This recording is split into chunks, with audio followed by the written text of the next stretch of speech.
Hey guys, welcome back to my channel exploring NEET. कैसे हो आप सब लोग? आई होप बहुत अच्छे होंगे एंड आप लोग की प्रिपरेशन भी बहुत अच्छी चल रही होगी। और अगर नहीं अच्छी चल रही है तो चलाओ, क्योंकि चलाना ज़रूरी है, क्योंकि बाद में सिर्फ रिग्रेट के अलावा और कुछ भी नहीं बचेगा।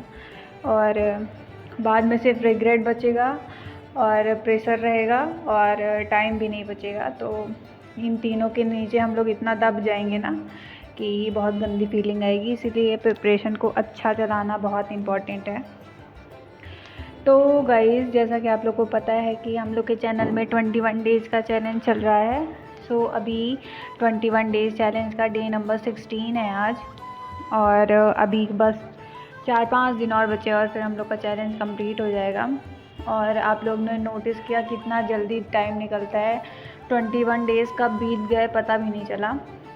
तो या गाइस, टाइम का तो नियम है बीतते रहना, और हमारा काम है कि उसको अच्छे से प्रोडक्टिव बनाना, अपने टाइम को, अपने समय को अच्छे से यूज़ करना। तो या गाइस, यही था थोड़ा बहुत आज का ज्ञान। अच्छा लगा होगा तो सुन लेना। गाइस, सबसे पहले मैं पढ़ना स्टार्ट करी थी। सबसे पहले मैंने अपने टू डू लिस्ट बनाया था, जो मैंने आपको दिखाया है फर्स्ट क्लिप में ही। तो आज मेरे टू डू लिस्ट में बायो में था, मुझे फ्रॉग का लेक्चर देखना था दोबारा से, और फिर उसका पूरा रिवीजन करना था।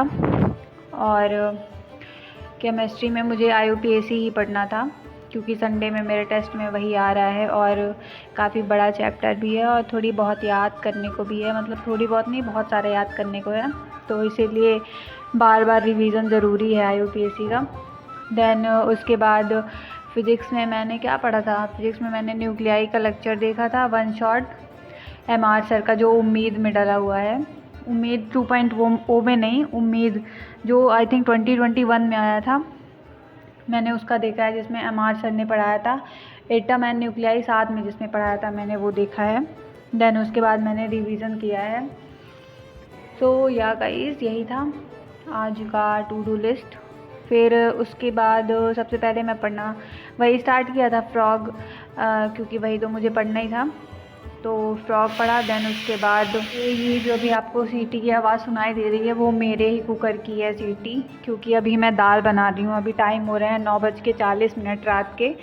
और इस बार जैसे मैंने आपको बताया था कि मैं घर से थोड़े बहुत दाल चावल और कुकर तो लाऊंगी, क्योंकि मैं हॉस्टल का दाल चावल बिल्कुल भी नहीं खाती हूँ, मुझे नहीं पसंद है एक भी।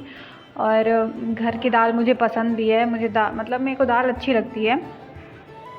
तो इसीलिए मैं इस बार कुकर ले आई हूँ और दाल चावल भी लाई हूँ। तो दाल मैं बना लेती हूँ एक दिन छोड़ के एक दिन।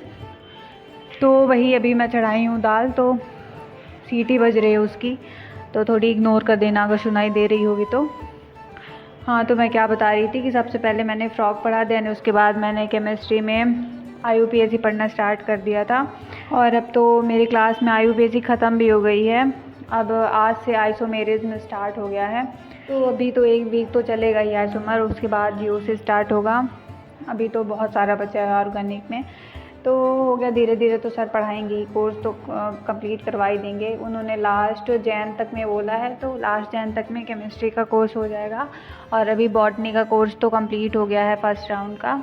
अभी सर दोबारा रिवीजन करवाना स्टार्ट कर दिए हैं।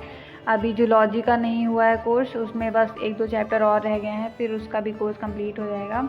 और कोर्स कंप्लीट होने के बाद सर ने दोबारा रिवीजन करवाने को बोला है। तो बॉटनी में तो रिवीजन स्टार्ट भी हो गया है, और सब्जेक्ट में जैसे जैसे कोर्स कंप्लीट होता जाएगा तो रिवीजन भी स्टार्ट होता जाएगा। सो या गाइस, और बहुत सारे लोग अभी भी जो नए ऐड होते हैं, तो बहुत सारे लोग पूछते हैं आप किस कोचिंग में पढ़ते हो। तो मैं बता दूं कि पहले मैं LN में थी, इंदौर LN में। देन उसके बाद अभी मैं मेडी स्क्वाड में हूँ, इंदौर में ही। तो आई होप आप लोग को पता चल गया होगा। और आज फिर से मेरा बहुत ज़्यादा हेडेक हो रहा है, क्योंकि मुझे थोड़ी माइग्रेन की भी प्रॉब्लम है। तो मेरे 1-1.5 महीने में ऐसा सिर दर्द तो होता ही है, जो मेरा टेबलेट खाने से भी ठीक नहीं होता। और आज सेम वही सिर दर्द हो रहा है। मतलब मेरे से देखा भी नहीं जा रहा है कि मैं देख पाऊँ। ऐसा होता है ना कि कभी कभी आँख उठाने में भी सिर दुखता है, वैसा वाला मेरा हेडेक हो रहा है, बहुत तेज़ दुख रहा है। अभी मैं दाल खाऊंगी, उसके बाद फिर मैं तुरंत टेबलेट लूँगी, नहीं तो मेरी हालत ख़राब हो जाएगी। तो गाइज़, मैं केमिस्ट्री पढ़ने के बाद अब फिज़िक्स पढ़ रही हूँ।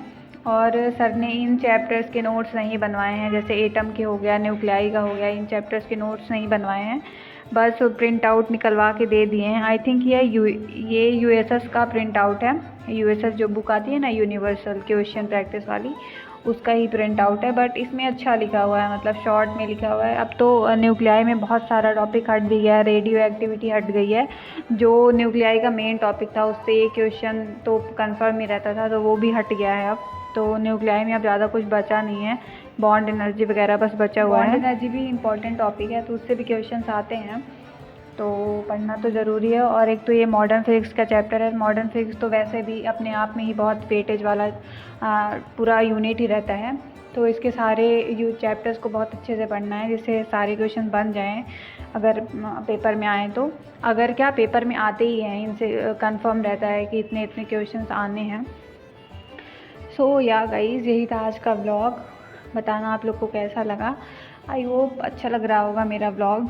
मेरी थोड़ी बहुत मेहनत तो दिख ही रही होगी, और मैं इतना कंसिस्टेंट हूँ अपने व्लॉग में, इसमें बहुत मेहनत लगती है सच में। तो अगर अच्छा लग रहा हो तो प्लीज़ सब्सक्राइब कर देना, और आप लोग सब्सक्राइब कर भी रहे हो, बहुत सारा प्यार दिखा रहे हो, उसके लिए thank you so much, I am very grateful. तो ऐसे ही प्यार दिखाते रहना और सब्सक्राइब करते रहना चैनल को। So that's it guys, thanks for watching, bye. कल फिर से मिलेंगे नए ब्लॉग के साथ, बाय।